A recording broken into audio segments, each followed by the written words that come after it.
What's the most useless profession that still brings in 100K? Story 1. I remember reading an article from an IT head about an experience he had in the early/mid-90s. He saw that the company's, I want to say a bank, bandwidth usage had started to uptick a lot as internet usage grew among customers. He saw that, within a year, they would not have enough bandwidth to keep up with the demand. He told upper management that they needed to increase their infrastructure or their connections would all slow to a crawl and they'd stop being able to do business. Management ignored him, so he waits a week, then starts slowly, week by week, throttling management's net access. Suddenly management thinks they need to get this fixed right away. Project approved. Here's your money, get it done yesterday. He makes the changes he needs, then unthrottles their access. Management congratulates themselves for solving a crisis. Company continues growing unimpeded by management's idiocy.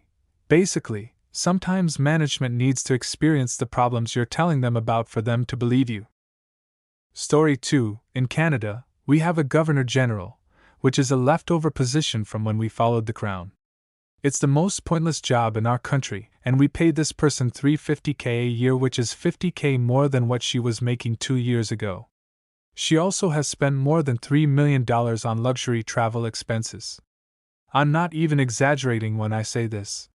This lady spent $70K on a luxury limousine service to ferry her 50 feet. In 2022, Simon routinely traveled with an extended entourage, including her husband, secretary, several communication strategists, and aides de camp, alongside her official videographer and her official photographer, among others. The group stayed in pricey accommodations in far-flung countries including the Ritz-Carlton in Berlin, the Great Scotland Yard Hotel in London, the 1919 Radisson Blu in Reykjavik, Iceland, and the Jumeirah Emirates Towers Hotel in Dubai, UAE. Simon and company racked up a near six-figure, in-flight catering tab during a week-long trip to the Middle East in March, and dropped $71,000 at Ice Limo Luxury Travel in Iceland's capital city in October. Story 3. The fresh college grads aren't consultants. They enter as analysts/associates and get staffed to teams with more senior employees who do have experience. A 23-year-old at McKinsey ain't consulting anyone. They are sitting in the back of client meetings, silent, then they get sent off to be an Excel monkey where they go out and find data across different departments and put it into a pretty slide deck. Like when a consulting team comes in to slash the workforce in an efficiency project, the fresh grads are just the ones going out to find what the average number of direct reports a manager has, how many levels exists between the lowest and highest of a department, and handle the manager satisfaction survey that was built by the firm over decades and is very good are sussing out the dead weight middle management. Story 4. I'll provide a serious reply. The 22 to 25-year-olds aren't doing much. They're being handheld by those who have been working for 10 years who are reviewing their work. Ultimately, what makes a consultant more valuable than someone who's been doing their job for decades is 1. Breadth of experience, and 2. No internal politics. If you've been a consultant for 5 years, you have already seen how very many different clients engage in the industry. People who work at the same company don't have that insight and often have the mindset of, "This is how we've always done it." You could be doing things inefficiently. Or worse, you could be doing things that will get you fined by regulators.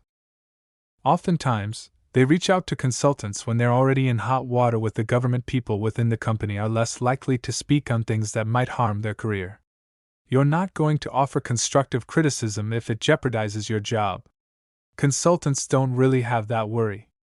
The job is always meant to be temporary term, and once that contract is signed, they're getting paid to the end of the term no matter what. They will politely rip into your superiors if that's the necessary truth. Story 5. Maurizio Catalan, the guy who infamously taped said banana to said wall, is also an incredibly talented visual artist. He's well known for his satirical take on modern art. I find it odd that this is such a common critique of absurdist art. I can do it, so why is it special? It's an inherently bad faith argument.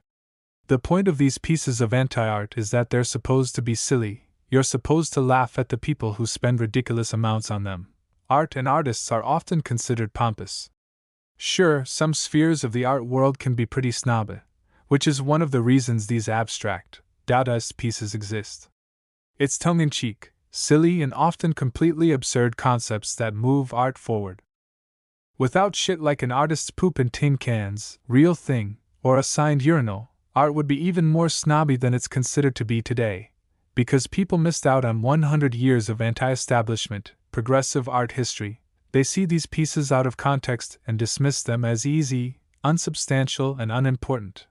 A banana taped to a wall is easy, dumb, and definitely not worth $120,000. That's kind of the point. Story 6. They're just marketing departments for brands. Like one-man operation of such. Yeah, the successful ones aren't one-man literally, and they don't replace a whole department. But they cut out bunch-shop people from marketing for companies essentially. Or they can, or whatever. They work like any other ad-supported media basically. Only it's just boiled down to the bone. The influencer is just the person, basically. Just good-looking lady, for example, taking pictures on a beach and working out in tight clothes, and it gathers eyeballs, which are then sold to companies looking to sell shit to that demographic. Of course, it's evolved to influencers creating certain image to attract certain brands. And so forth and so forth. So then they're basically working behalf of the companies to get attention of certain demographics on their own. Like self-orienting, looking for ways and methods, etc. Previously a job for the said company themselves. One can argue that all marketing is bullshit. Yeah, it most likely is, in grand scale of things. Story 7, can confirm. And I trade on the stock market. Not much.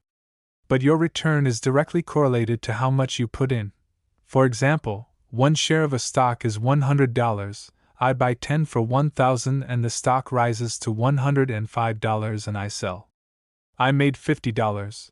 A rich investment group or even just filthy individual can buy the same stock but 100 shares or even 1,000 shares outright, making $500 to $5,000 respectively. Some can even buy 10,000 shares and make $50K. It's pretty easy to do, but honestly I never understood why it exists. It's just bougie gambling immo. But I'm better with stocks than poker. It's also easy to fold before losing a lot. Story 8. Easily product management, at least the modern-day shit version of it. Because at most all you do is take down a list of things the CEO wants, you then put that in a spreadsheet/Jira, then have meetings with dev as to how long it's gonna take for them to finish it, and whether they need any resource. It's complete middle management, that is added, for a reason I've yet to face in my career. Often our ideas came from our software support team, so they'd make an issue of it. The product owner would come in, take ownership and drive it to the end. There's nothing stopping dev going, that sounds good, and delivering it. The benefit perhaps is that the feature might get fleshed out or more added onto it. In my experience, that's always made it worse, and then made it something that costs extra. TLDR, middle management. P.S. There are some companies that do product management good, there are some product managers that are good. In my experience, they continuously are let down by the management above them, so really everything is just shite all the way up.